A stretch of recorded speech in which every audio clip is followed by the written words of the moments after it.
এমন কিছু কাজ আছে যে কাজগুলো করার দ্বারা ভালো আমল নষ্ট হয়ে যায়। মনে থাকবে? তাহলে আমরা কয়টা বিষয় বলছিলাম গত জুমায়? 9টা, তাই না? তো আজকে এই একই আলোচনা, এমন কিছু কাজ আছে যে কাজের দ্বারা ভালো আমল কি হয়? নষ্ট হয়। আমরা বাকি কয়টা জানার চেষ্টা করব। রাজি আছি? তাহলে 9টার ভিতর আমরা আজকে একটু আসেন তো 8টা পর্যন্ত দেখি। 1 নম্বরে আল্লাহর বিধান অপছন্দ করা। আল্লাহর বিধান কি? কেউ যদি আল্লাহর বিধানকে অপছন্দ করে তার আমল কি হয়? নষ্ট হয়। 2 নম্বরে এমন জিনিসের অনুসরণ করা, এমন ব্যক্তির অনুসরণ করা, এমন জিনিসকে অনুসরণ করা যে জিনিসের উপর, যে ব্যক্তির উপরে আল্লাহ নারাজ। যে ব্যক্তির উপর কি? এমন জিনিস যদি আপনি অনুসরণ করেন, এমন ব্যক্তির অনুসরণ যদি আপনি করেন, তো আপনার আমলগুলো কি হবে? কয়টা হলো? তাহলে আল্লাহর অপছন্দনীয় কোনো কাজ করা যাবে না। আল্লাহর নারাজি কোনো ব্যক্তির অনুসরণ করা। 3 নম্বরে ঈমান আনার পরে মানুষ কি করে? কুফরি করে, আল্লাহর নিয়ামতের অস্বীকার করে। আছে না? আল্লাহর নিয়ামতের অস্বীকার করে। এমন যদি কেউ করে তো তার ভালো আমলগুলো কি হবে? নষ্ট হয়ে যাবে। 4 নম্বরে শিরিক দ্বারা আমল কি হয়? নষ্ট হয়। শিরিক তো আমরা বুঝছি যে কুফর হলো ওইটা যেটা অস্বীকার করে, আর শিরিক হলো ওইটা যেটা অস্বীকার করে না, স্বীকার করে কিন্তু আল্লাহর সাথে আরো অন্য কাউকে শরীক করে। তাহলে শিরিকের দ্বারা কি হয়? আমল নষ্ট হয়। 5 নম্বরে যদি তারা শিরিক করত তাহলে আল্লাহ তাআলা তাদের আমলগুলো কি করত? বরবাদ করে দিত। তাহলে বুঝলাম এখান থেকে শিরিক করা যাবে না। 6 নাম্বার, যারা আল্লাহর নিদর্শনকে অস্বীকার করে, আল্লাহর নিদর্শনের বিকৃতি করে। আছে না নাই? যেমন ছেলে থেকে মেয়ে হচ্ছে, মেয়ে থেকে ছেলে হচ্ছে, এরকম আরো অনেক কিছু। আমি দুধ দিয়ে বুঝাইছিলাম যে দুধের মধ্যে পানি দিয়া আল্লাহর নিয়ামতকে কি করতেছে? বিকৃতি করতেছে। কথা ঠিক না? তো আল্লাহর নিদর্শন এটার অস্বীকারী যে ব্যক্তি হবে, সে যত আমলেই করুক না কেন, আল্লাহর দরবারে সেটা কবুল হবে না, আমল নষ্ট হয়ে যাবে। 7 নম্বরে আল্লাহ পাকের নিদর্শন সাথে যারা আখিরাতকে অস্বীকার করে। কি? যারা আখিরাতকে অস্বীকার করে, এই ব্যক্তি যত হজ করুক, যাকাত দেব, যত ভালো কাজ করুক, তার ভালো কাজে কোনো ফল আসবে? কি হবে? নষ্ট হবে। কারণ আখিরাত বিশ্বাস করা এটা ঈমানের দাবি। কিসের দাবি? কেউ যদি ঈমানদার দাবি করে তাহলে তাকে আখিরাত বিশ্বাস করতে হবে কি না? হবে। এরপরে 8 নম্বরে বলা হয়েছে নবীর সামনে যারা উঁচু আওয়াজে কথা বলে। নবীর সামনে যারা, এখন তো নবী নাই, তাহলে কাদের সামনে? আল উলামাউ ওয়ারাসাতুল আম্বিয়া, নবীর ওয়ারিসদের সাথে যারা বেয়াদবি করে, গোস্তাখি করে, উঁচু আওয়াজে কথা বলে, তর্ক করে। আছে না? অনেক বেয়াদব টাইপের এরকম আছে না? তো ওই ব্যক্তি যত ভালো কাজ করুক না কেন, তার আমল কি হবে? আল্লাহ তাআলা নবীর সাথে বেয়াদবি করার কারণে কোরআনের আয়াত নাজিল করে দিয়ে তার রসুলকে বলতেছেন, হে রসুল, আপনি আপনার উম্মতদেরকে এই ঘটনা শোনায় দিন। সুবহানাল্লাহ বলেন। আমি আসতেছি, গভীর খেয়াল করতে হবে, প্রত্যেকটা কথা আমলের নিয়তে শুনতে হবে। রাজি আছি? এটা শুধু শোনা না, আমলের সাথে, আমলের নিয়তে শোনা। কথা ঠিক না? আসুন, আল্লাহ পাক রব্বুল আলামিন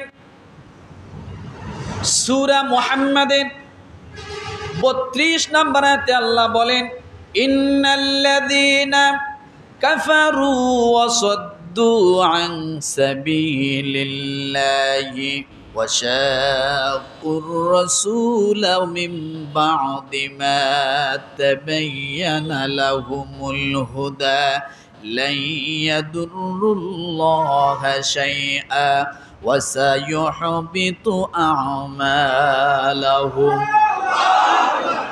কোন সূরা কত নম্বর আয়াত 32 নম্বর আয়াত আল্লাহ পাক রব্বুল আলামিন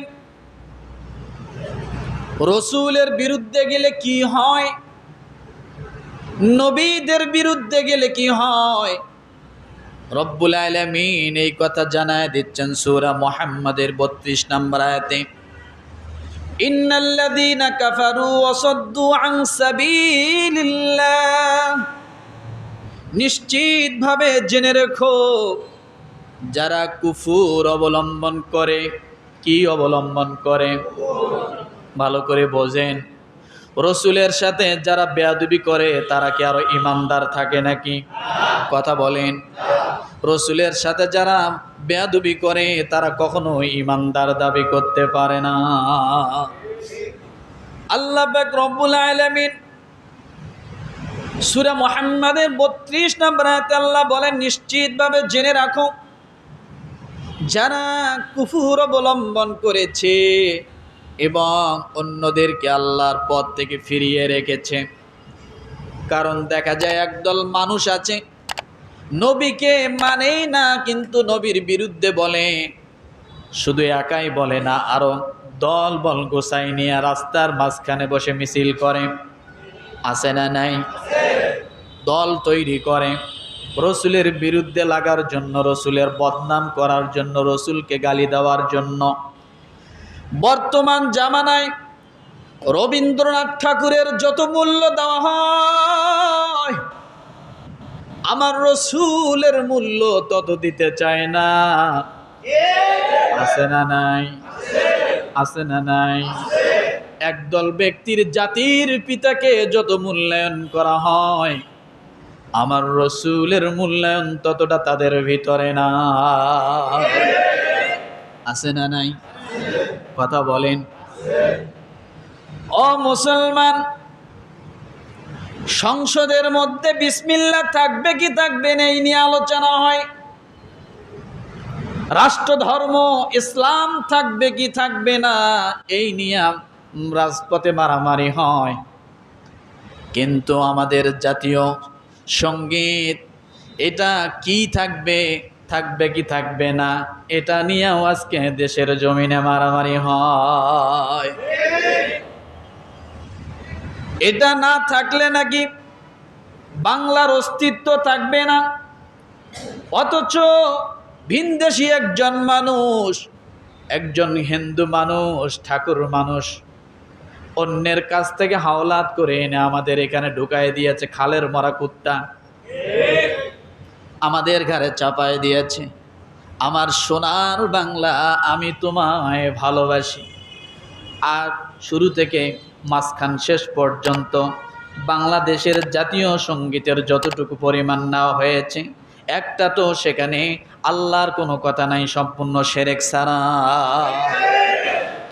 আছে না ও মুসলমান যারা এই জাতীয় সঙ্গীত নিয়ে লাফালাফি করে রবীন্দ্রনাথ ঠাকুরকে অনেক বড় করে মাথায় তুলতে চায় ওই মানুষগুলোর কাছে রাসূলের কোনো নাম নাই ওই মানুষগুলো সব সময় নাস্তিকের মতো চলাফেরা করে সব সময় নাস্তিকদের মতো কথা বলে আল্লাহ রাসূলের বিরুদ্ধে কথা বলে ইমাম আলেম ওলামাদের বিরুদ্ধে কথা বলে ধর্মের বিরুদ্ধে কথা বলে ওই মানুষগুলোর কাছে আমার রাসূলের কাছে রবীন্দ্রনাথ দামি হয়ে গেছে কথা ঠিক কিনা এই জন্য রব্বুল আলামিন বলেন ইন্নাল্লাযীনা কাফারু ওয়া সাদ্দু আন সাবিলিল্লাহ নিশ্চিতভাবে জেনে রেখো যারা কুফর অবলম্বন করেছে এবং অন্যদেরকে আল্লাহর পথ থেকে ফিরিয়ে রেখেছে একজন মানুষ নামাজের দিকে আসতে চায় একজন মানুষ ভালো কাজের দিকে আসতে চায় একজন মানুষ মুসলমান হয়েছে খ্রিস্টানরা বিভিন্ন অভাবী জায়গার মাঝে যাইয়া বিভিন্ন উত্তরবঙ্গে এবং সেই পার্বত্য এলাকাগুলোর মধ্যে খ্রিস্টানরা যায় মুসলমানদেরকে মাত্র 5,000 লোক দেখায়া ইমান থেকে খারিজ করে খ্রিস্টান বানায় নিচ্ছে, কথা ঠিক কিনা? রব্বুল আলামিন ডাক দিয়ে বলেন, অন্যদেরকে আল্লাহর পথ থেকে ফিরিয়ে রেখেছে। একজন মানুষ নামাজের দিকে আসবে, আপনার একজন বন্ধু নামাজ পড়ে না, আপনি নামাজ পড়েন, আজান হয়েছে, বললেন ভাই আজান হয়েছে আমি নামাজে যাব। যে ব্যক্তি নামাজ পড়ে না, তার ভিতরে নামাজের কোনো মহাব্বত নাই, আছে নাকি? তার ভিতরে মহাব্বত নাই, তার ভিতরে আল্লাহর ভয় নাই, সে আল্লাহকে ভয় করে না। হঠাৎ করে আপনার হাতটা ধরে বসলো, বসে বলতেছে এখনই নামাজ পড়তে হবে, আরও পরে পরও সময় তো আছে, কেবলমাত্র জোহরের আজান দিল, অনেক সময় আছে, পরে পড়িও। এইভাবে আপনাকে ফিরায় রাখলো, আপনাকে নামাজে আসতে দিল না, জামাতের সাথে নামাজ পড়তে পারলেন না। এমন বন্ধুর সঙ্গে 1 দিন 2 দিন 3 দিন 4 দিন 5 দিন যদি আপনি চলেন, কবে নামাজ পড়া বাদ দিয়েছেন আপনি নিজেও জানেন না। হয় না এমন? নাকি অবাস্তব বললাম? কথা বলেন। তাহলে নামাজির সঙ্গে চললে নামাজি হওয়া যায়। কামারের সঙ্গে যদি কেউ উঠা বসা করে, কামারের দোকানের ছাই তার কালি তার গায়ে লাগবেই। আতরের দোকানে যদি কেউ যাতায়াত করে, আতর তার শরীরের মধ্যে কোনো না কোনোভাবে ঘ্রাণ লাগবেই।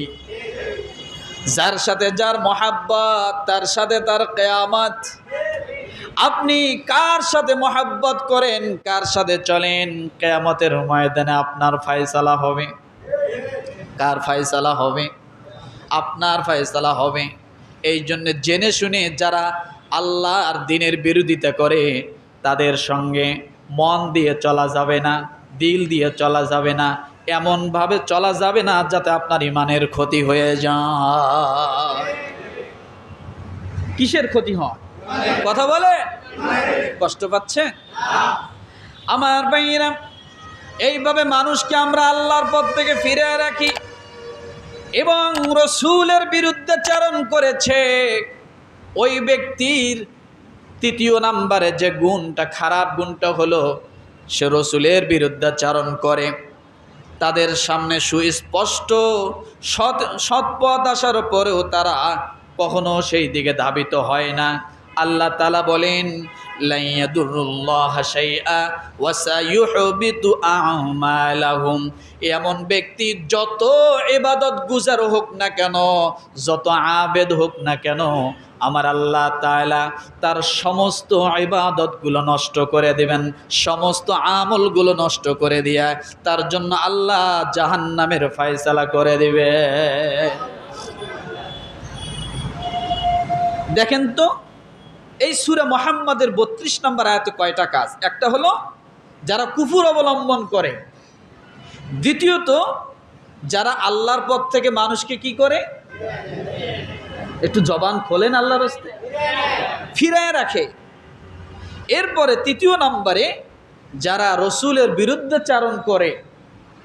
এই 3 কাজওয়ালা ব্যক্তি যত আবেদ হোক না কেন, যত ইবাদত গুজার হোক না কেন, ওয়াসায়ুহবিতু আমালাহুম, আল্লাহ বলেন অচিরেই তাদের যাবতীয় সৎ কাজগুলোকে নষ্ট করে দেবেন।